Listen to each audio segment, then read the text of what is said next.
एक वली की बारगाह में आए हैं। हम भी इंसान हैं, आप भी इंसान हैं। जो कब्र के अंदर तशरीफ फरमा है वो भी इंसान है। इन फर्क क्या है? एक कब्र के अंदर है, हम कब्र के ऊपर हैं, लेकिन उनके दीवाने बनकर चारों तरफ से झूमते हुए मगन होते हुए आ रहे हैं। मर्द हो, औरत हो, जवान हो, बच्चे हो, सभी लोग हाजिरी दे रहे हैं इश्क में डूब करके, मोहब्बत में डूब करके। वजह क्या है? आखिर क्या वजह है? आइए मैं आपको बताऊं। आला हजरत अजीमुल बरकत मुजद्दिद दीन और मिल्लत इमाम इश्क मोहब्बत के डाली को बेहतरीन तरीके से सजाकर जामे मोहब्बत नोश करके इश्क की रोशनी में डूब करके आला हजरत लिखते हैं, या रसूल अल्लाह, चमक तुझसे पाते हैं सब पाने वाले, चमक तुझसे पाते हैं सब पाने वाले, मेरा दिल भी चमका दे चमकाने वाले। अब इसी आयत इस शेर को आप समझें और इसी को समझ लेंगे तो हक वली के मकाम को भी समझ लेंगे और अपने रुतबे को भी समझ लेंगे, अपने आने का मकसद भी समझ जाएंगे। जिस वली की बारगाह में आए हैं उसका रुतबा और उसका मकाम, उसकी रिफत और बुलंदी को भी समझ जाएंगे। आला हजरत क्या लिखते हैं? चमक तुझसे पाते हैं सब पाने वाले, मेरा दिल भी चमका दे चमकाने वाले। या रसूल अल्लाह, कायनात को ताजगी आपके नूर से है, दुनिया को रोशनी आपके नूर से है। चाँद को अगर चांदनी मिली तो आपके रोशनी से, आपके नूर से। सूरज को चमकना मिला आपके नूर से। अगर दुनिया में उजाला है आपके नूर से, जहाँ जहाँ रोशनी है आपकी नूरानी फिजाओं की ये अक्स है, आपके नूर का झलक है। या रसूल अल्लाह, मेरा दिल भी चमका दे चमकाने वाले। जमीन को आपने चमकाया, आसमान को आपने चमकाया, सूरज को आपने चमकाया, चांद को आपने चमकाया, सितारों को आपने चमकाया, दुनिया को आपने चमकाया, पूरी कायनात के जर्रे जर्रे को आपने चमकाया। या रसूल अल्लाह, मेरा दिल भी चमका दे चमकाने वाले। आला हजरत ने दिल को क्यों खास किया? आला हजरत ने दिल को क्यों खास किया? आला हजरत चाहते तो कहते थे मेरा चेहरा चमका दे चमकाने वाले। आला हजरत चाहते तो कहते थे मेरी आंख चमका दे चमकाने वाले। आला हजरत चाहते तो कहते थे मेरे हाथ चमका दे चमकाने वाले। आला हजरत चाहते तो कहते थे मेरे पैर चमका दे चमकाने वाले। आला हजरत चाहते तो कहते थे मेरा सीना चमका दे चमकाने वाले। आला हजरत चाहते तो कहते थे मेरे बाजू चमका दे चमकाने वाले। आला हजरत चाहते तो कहते थे मेरे कान चमका दे चमकाने वाले। आला हजरत चाहते तो कहते थे मेरा सर भी चमका दे चमकाने वाले। लेकिन आला हजरत ने न हाथ का जिक्र किया, न पैर का जिक्र किया, न आंखों का जिक्र किया, न कानों का जिक्र किया, न सीने का जिक्र किया, न सर का जिक्र किया। अगर जिक्र कर रहे हैं तो कह रहे हैं मेरा दिल भी चमका दे चमकाने वाले। वजह क्या है? आला हजरत दिल के तरफ इशारा क्यों कर रहे हैं? इसलिए कि रसूलुल्लाह की प्यारी प्यारी हदीस है, बदन में एक टुकड़ा है, इज़ा फसदा फसदल जस्दो कुल्लुहु व इज़ा सलहा सलहल जस्दो कुल्लुहु। बदन में एक टुकड़ा है, नबी फरमाते हैं जब वो टुकड़ा संवरता है तो हाथ भी संवरते हैं, पैर भी संवरते हैं, आंखें भी संवरती हैं, कान भी संवरते हैं, चलने का अंदाज बदलता है, बोलने का रफ्तार बदलता है, देखने का अंदाज बदलता है, चलने की हर हरकतें बदल जाती है। जब दिल संवरता है, आज़ा संवरते हैं, दिल संवरता है, हाथों का उठना संवरता है, दिल संवरता है, पैरों का चलना संवरता है, दिल संवरता है, आंखों का देखना संवरता है। लेकिन वही जब बिगड़ जाता है, वही जब बिगड़ता है तो हाथों का अंदाज बिगड़ जाता है, पैरों की रफ्तार बिगड़ जाती है, आंखों का देखना बिगड़ जाता है, कानों का सुनना बिगड़ जाता है, जबान का बोलना बिगड़ जाता है। तो आला हजरत फरमाते हैं या रसूल अल्लाह, जब वो दिल ही है, अगर दिल संवरेगा तो पूरा वजूद संवरेगा, अगर दिल बिगड़ेगा पूरा वजूद बिगड़ेगा। ए रसूल अल्लाह, मेरे दिल को चमका दे ताकि पूरा वजूद चमक जाए, पूरा वजूद चमक जाए। और जिसने अपने दिल को चमकाया है वही कभी सदाकत का बादशाह बनता है, जिसने दिल को चमकाया है अदालत का शहंशाह बनता है, वही दिल को चमकाता है तो शुजाअत का शहंशाह बनता है। अजी दिल को चमकाया है तो गौसे पाक बनकर नजर आया है, दिल को चमकाया है तो जुनैद बगदादी बना है, दिल को चमकाया है ख्वाजा मोइनुद्दीन चिश्ती बना है, जिसने दिल को चमकाया है वही कुतुबुद्दीन बख्तियार काकी बना, जिसने दिल को चमकाया है बाबा फरीदुद्दीन गर्द शकर बना, जिसने दिल को चमकाया है वही साबिर अलाउद्दीन बना, जिसने दिल को चमकाया है निजामुद्दीन औलिया बना, जिसने दिल को चमकाया है वही अमीर खुसरू बना, जिसने दिल को चमकाया है वही शाह बरकतुल्लाह बना, जिसने दिल को चमकाया है वही शाह हमजा बना, जिसने दिल को चमकाया है वही आले रसूल बना, जिसने दिल को चमकाया है वही इमाम अहमद। नारे तकबीर, नारे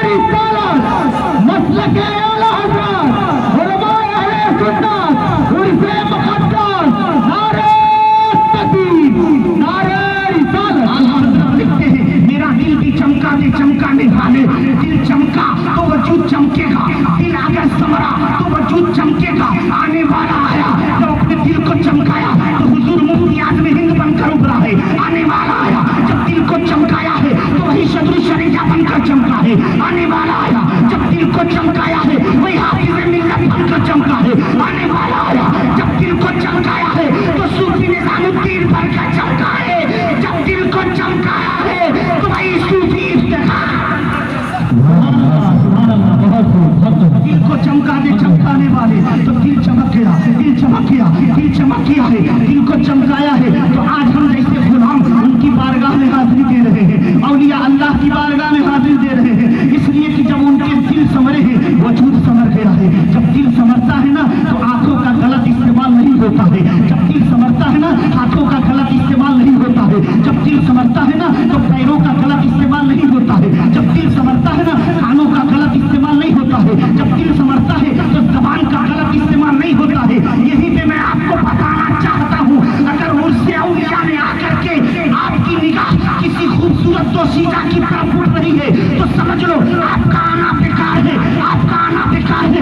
वली के मजार पर आकर आपने अगर औरतों की तरफ देखने की कोशिश की कि देखे कौन कैसे किस तरह से बन करके आई है, आपका आना बेकार है, आपका आना बेकार है। क्योंकि आका बुखारी शरीफ की हदीस में है, आका फरमाते हैं अल आमालु बिन्नियात, अमाल का दारो मदार नियतों पर है। नियत जैसी होगी वैसी बरकत मिलेगी। अगर घर से नियत लेकर चले कि चलेंगे उर्स में घूमेंगे, दुकानों पे टहलेंगे, मटगस्ती करेंगे, इधर उधर देखेंगे, निगाहों का इस्तेमाल होगा, हाथों का इस्तेमाल होगा। अल्लाह की कसम अब अगर इस नियत से आए हो अब अल्लाह का वली आपसे राजी नहीं होगा, अल्लाह का वली आपके तरफ नजर मोहब्बत नहीं करेगा। लेकिन जब घर से नियत करोगे आज मैं चलूंगा शिकरापुर की सरजमीन पर, अल्लाह के वली की बारगाह में हाजिरी दूंगा, उनके मजार को देखकर अपने दिल को संवारूंगा, उनके चादर को देखकर अपने दिल को संवारूंगा, उल्मा की तकरीर सुनकर अपने कौलो फेल को संवारूंगा। अगर ये नियत घर से लेकर चलोगे तो शकील अख्तर निज़ामी कहता है ये ईमान कामिल है। जिसकी नियत अच्छी होगी उसका आना भी अच्छा होगा, उसकी नस्लें भी अच्छी होंगी, उसका जीना भी अच्छा होगा, उसका मरना भी अच्छा होगा। नियत अच्छी होगी तब, जब नियत अच्छी होगी तब। मज़ाराते औलिया पे हाजिरी देने वालों जब मज़ाराते औलिया पर आया करें, जब वलियों की बारगाह में आया करें तो बिल्कुल बिल्कुल बिल्कुल अपने आप को और अपनी जिंदगी को, अपने दिल को, अपनी रूह को, अपनी सांसों को एक वली की मोहब्बत में भिगो कर आया करें और दिल के अंदर जो फतूर है उन्हें फेंक करके आया करें। क्योंकि अल्लाह वालों की बारगाहों में चेहरा नहीं दिल देखा जाता है, चेहरा नहीं दिल देखा जाता है, दिल। यही वजह है कि मज़ाराते औलिया पर मुसलमान जितने आते हैं उससे कहीं ज्यादा गैर मुस्लिम भी आते हैं। मुसलमानों को भी फायदा मिलता है, गैर मुस्लिमों को भी फायदा मिलता है। क्यों? क्योंकि अल्लाह वालों की बारगाह में चेहरा नहीं दिल देखा जाता है। अब जिसका जैसा दिल होगा उसी तरह उसको फायदा भी मिलेगा, अल्लाह वालों की अता भी मिलेगी।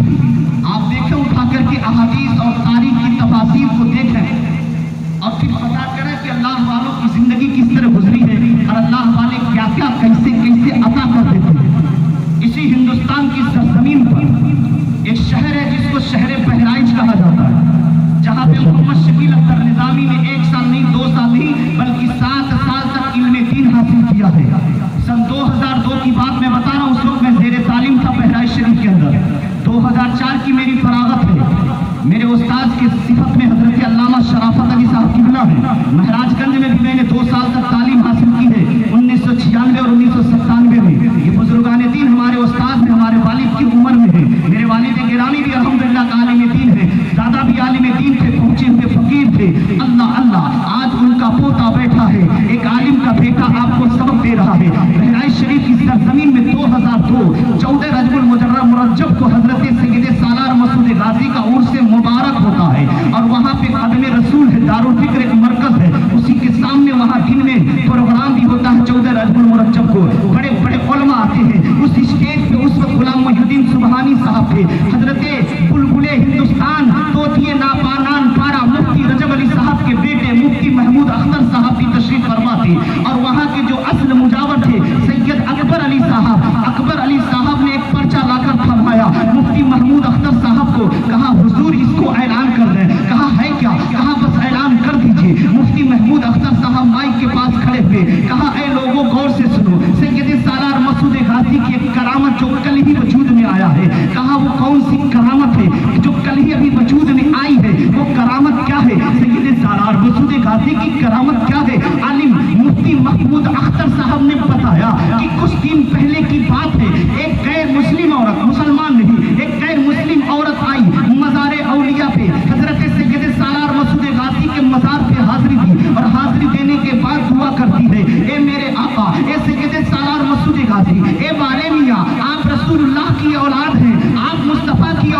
आप कुछ मत कहिए, मेरा दिल कहता है कि गाजी मियाँ हमको भी देंगे, मेरा दिल कहता बाले मियाँ हमको भी देंगे। जब सबको देते हैं तो नबी की औलाद किसी को मायूस नहीं करती है, नबी की ज़रूरत किसी को मायूस नहीं करती है। कहा ये बात कहा, हाँ आप इंतजार करो। वक्त गुजरता गया, 1 महीना गुजरा तो उसको एहसास हो गया कि हमर ठहर गया। दूसरा महीना गुजरा, यकीन हो गया। तीसरा महीना गया, पूरा मुकम्मल यकीन हो गया। अब 3 गिनने लगे, चौथा महीना लग गया, 5वां लगा, 6वां लगा, 7वां लगा, 8वां लगा। 9वें महीने में खूबसूरत लड़का पैदा हो गया। उस हिंदू औरत को एक खूबसूरत लड़का पैदा हुआ। जब लड़का पैदा हुआ तो औरतें बड़ी अपने आप को सोच विचार कर अपने आप को रखती हैं। जब कहीं जाती हैं तो बड़े पाक साफ होकर के जाती हैं। लेकिन अफसोस होता है, कुछ ऐसी हमारी बहनें होती हैं, कुछ ऐसी हमारी बेटियां होती हैं, कुछ ऐसी हमारी माएँ होती हैं जो सबसे ज्यादा अगर मेकअप करती हैं तो मज़ारात पे जाती है तो मेकअप करती है, शादियों में जाती है तो मेकअप करती है। मैं पूछना चाहता हूँ, ऐ रसूलुल्लाह की दीन मज़हब को मानने वाली मेरी मुकद्दस माओ बहनों, क्या तुम्हारा पैगंबर तुम्हें ये तालीम देता है कि अपने होठों को रंग करके, अपने चेहरे पे क्रीम पाउडर लगा करके, आंखों में मोटे मोटे काजल लगाकर गैर मर्दों के सामने अपना चेहरा दिखाओ? क्या आपकी शरीयत आपको इजाजत देती है? आज पूरी हिंदुस्तान के अंदर एक तहरीक चलाई गई है, मुसलमान की लड़कियों को अपने मोहब्बत में फंसाओ, मुसलमान की लड़कियों को मोहब्बत में फंसाकर उनके धर्म को बदला जाए। मुसलमान के लड़कों को, कुछ ऐसी लड़कियों को पैदा किया गया, आवारा लड़कियां कॉलेजों यूनिवर्सिटियों में इन मुसलमान नौजवान लड़कों को फंसाने के लिए तरह तरह से चोला बदल कर आती है, ताकि जब लड़का मुझसे प्यार करने लगेगा मैं उससे कह दूंगी आई लव यू, वो भी कहेगा सेम टू यू, मैं तुझसे भी प्यार करता हूँ, तू भी मुझसे प्यार कर रही है। जब हम दोनों एक दूसरे के आशिक माशूक हो गए, जब वो लड़का उस लड़की की मोहब्बत में बिल्कुल दीवाना हो जाता है, वो चुपके से कहीं बुलाती और पुलिस के हवाले कर देती है, पुलिस के हवाले कर देती है। मुसलमान का बच्चा गया जेल में, किस वजह से? तो लड़की खुद कह देती है लड़का मुझे छेड़ रहा था, तन्हा पाकर छेड़ रहा था। अब मुसलमान का लड़का जाए तो कहाँ जाए? नाम बदनाम है, ये मुसलमान है, नाम बदनाम ये तो इस्लाम वाला है, किसी न किसी बहाने से जेल के सलाखों के अंदर डाल दिया जाए। अब मुसलमान की लड़की जिसके बाप को फिक्र नहीं है, माँ को फिक्र नहीं है,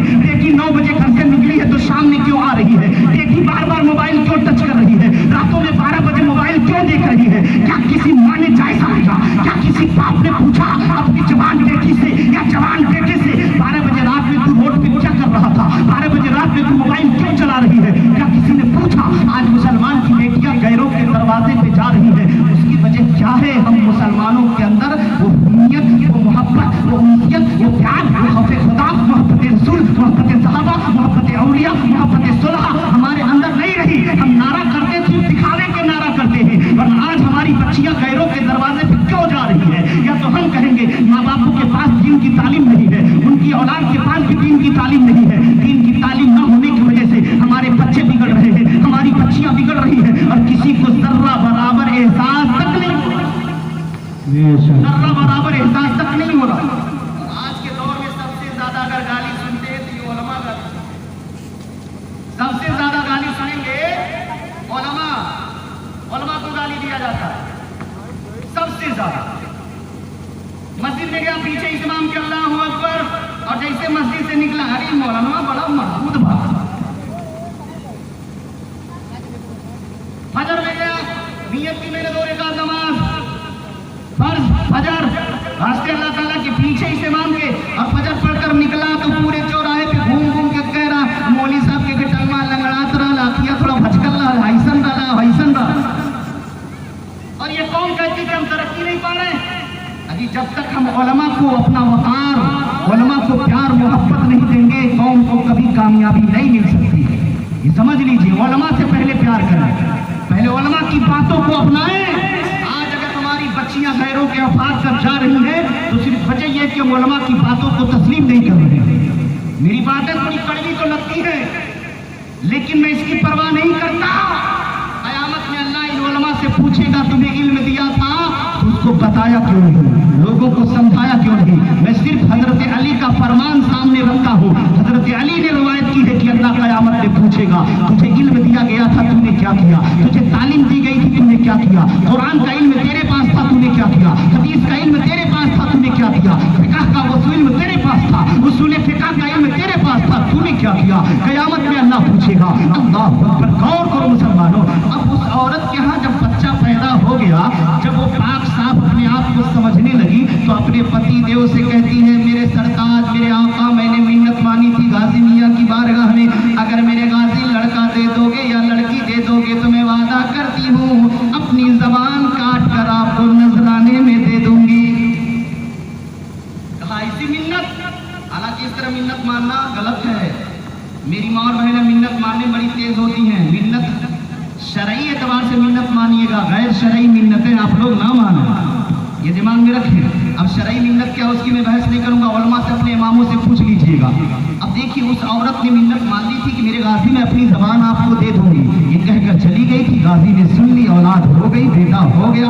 अब जैसे पाक हुई, अपने शौहर को लिया, साथ में एक प्लेट रखा और चल दी अपने बच्चे को लेकर के बहराइच शरीफ। बहराइच से कुछ दूर पे एक शहर है जिसे इकौना कहा जाता है, जहाँ पे बहुत बड़े शायर भी रहते हैं इकौना के, वहीं पे उसका घर था। हिंदू औरत थी। अब क्या हुआ, वो औरत चली है अपने बच्चे को, अपने पति को, अपने शौहर को लेकर के मज़ारे से गिरे सालार मसूद गाजी में पहुंची है। मुजावरों ने देख नहीं पाया कि औरत कर क्या रही है। अपने सीने से बच्चे को चिमटा के रखी थी, मज़ार के पास लाकर लेटा दी है और धीरे से प्लेट निकाली है, जबान को पकड़ी, काट डाली। जैसे जबान का कटना था, वो औरत तड़पने लगी। वो औरत बेहोश होकर गिर गई, मुंह से खून निकल रहा है। सारे मुजावर परेशान हो गए, ये क्या गजब हो गया, गजब हो गया। अब तक तो देवबंदी हमला करते थे कि मज़ार पे क्यों जाते हैं, अब तो दयाबना कहेंगे, अब तो नबी के गद्दार कहेंगे, वलियों के दुश्मन कहेंगे। ये देखो देखो, वली की बारगाह में मांगने जाते, यहाँ तो जबान ही कट गई, जबान ही कट गई, जबान कट गई। वलियों के मज़ार पे हमले होने लगेंगे, औलिया के पावर का इनकार होने लगेगा, गुमराहियत को फैलाया जाएगा। अब मुजावर परेशान है। अब वो औरत बेहोश होकर पड़ी, जबान अलग कट के पड़ी है, औरत अलग बेहोश है, शौहर अलग रो रहा है, बच्चा अलग रो रहा है। अब उस औरत को वहां से उठाया गया। जो लोग बहराइच गए, नाल दरवाजा के सामने ऑफिस है, ऑफिस के दरवाजे के सामने उस औरत को ले जाकर लेटा दिया गया। मुंह से खून बंद नहीं हो रहा है, जबान अलग फूल रही है, उसका बच्चा अलग रो रहा है, शौहर अलग रो रहा है। इधर अब मुजावर परेशान है। तब तक एक मुजावर के दिल में बात आई है कि चलो, जिस गुस्ल के पानी से अंधे को शिफा मिलती है, कोढ़ियों को शिफा मिलती है, वही पानी लेकर के चला जाए। उसका दिल काम कर दिया, दिमाग काम कर दिया। फौरन गुस्ल शरीफ के पानी को लिया एक बर्तन में और दौड़ते हुए गया उस ऑफिस के दरवाजे पे। औरत के चारों तरफ भीड़ लगी हुई है, औरत तो बेहोश है, जबान कट चुकी है, खून निकल रहा है। अल्लाह अकबर। अब वो मुजावर दौड़ा है पानी लेकर के, पानी लेकर पहुंचा। कहा किसी तरह इसकी जबान को खोली जाए, इसके मुंह को खोला जाए। अब मुंह को खोला गया। अब वो जबान जो कटी अलग पड़ी थी, सूज गई थी, उसको उसी गुस्ले के पानी से धुल रहा है। जब धुल गया, धुलने के बाद कहा मुंह को खोलो। मुंह के अंदर खून जमा हो गया था, खून को मुंह के अंदर से निकाला गया। अब उस कटी हुई जबान को मुंह के अंदर डाला, गुस्ल का पानी मुंह के अंदर टपकाना था। मौलाना मुफ्ती अख्तर महमूद कहते हैं, जबान को जबान में लगा के गुस्ल का पानी जैसे डाला गया, कटी हुई जबान जुड़ गई है, कटी हुई जबान जुड़ गई